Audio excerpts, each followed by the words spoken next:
E a gente, tudo bem? Estamos aqui para falar um pouco mais da IA, essa ferramenta que tem atrapalhado artistas e ajudado outros. Vamos comparar o que um artista faz e o que ele produz e como a IA produz, né? Vamos lá. Tá bem. Aqui nós temos a imagem da nossa querida Mari, né, que é a nossa mascote, que a gente criou, eu e o Gabriel. Criamos essa personagem do zero, fizemos toda a parte conceitual dela, né, como se fosse uma guardiã da árvore infinita. E, vamos lá, a gente fez um prompt com as características dela e colocamos esse prompt em três IAs diferentes, né? Primeiro foi o ChatGPT, a segunda foi o Copilot e a terceira foi a DaVinci. É, a gente já começa notando aqui, né, nessas personagens, que elas têm alguns detalhes que um artista não faria se não fosse de propósito, né? Elas têm algumas inconsistências que estão né,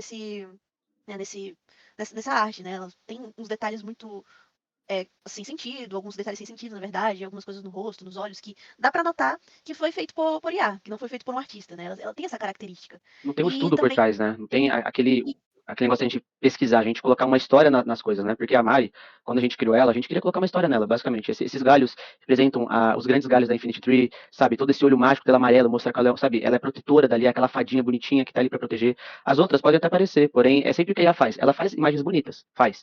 Porém, como a Rebeca falou, tem muita inconsistência. Pode notar, principalmente aqui no Da Vinci, a roupa completamente cheia de coisa, nada a ver, sabe? Vira um emaranhado de coisa que no final das contas não representa nada, sabe? Fica bonito de longe, mas de perto você percebe, você nota.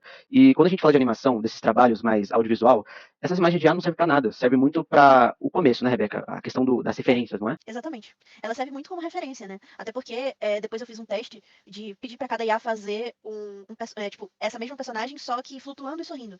Né? A que mais se deu bem com isso aí foi o ChatGPT, né? Que ele conseguiu deixar ela mais ou menos consistente, né? Nessa parte dela estar voando e sorrindo. A gente nota ainda algumas inconsistências, como uma mudança de traço, mudança de sombra, a máscara dela deu uma encolhida aqui quando ela ficou voando e sorrindo. O Copilot gerou uma totalmente diferente, né? Essa primeira que eu fiz, depois pedi pra ela fazer ela flutuando e sorrindo e, pô, não deu muito certo.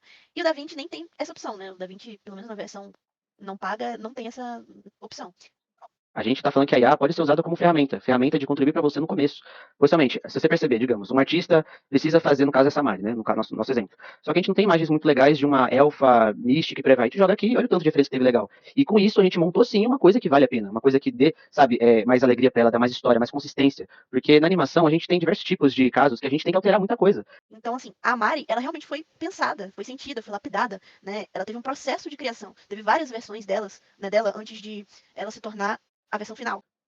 Gostou do personagem que viu? Gostaria do seu personagem criando vida e sendo único com a gente? Com a Infinity Tree? Não é realmente, Rebeca? É isso aí. Aqui a gente vai fazer seu personagem ser a sua cara, ter muita vida e muita alma. Isso aí, conta com a gente.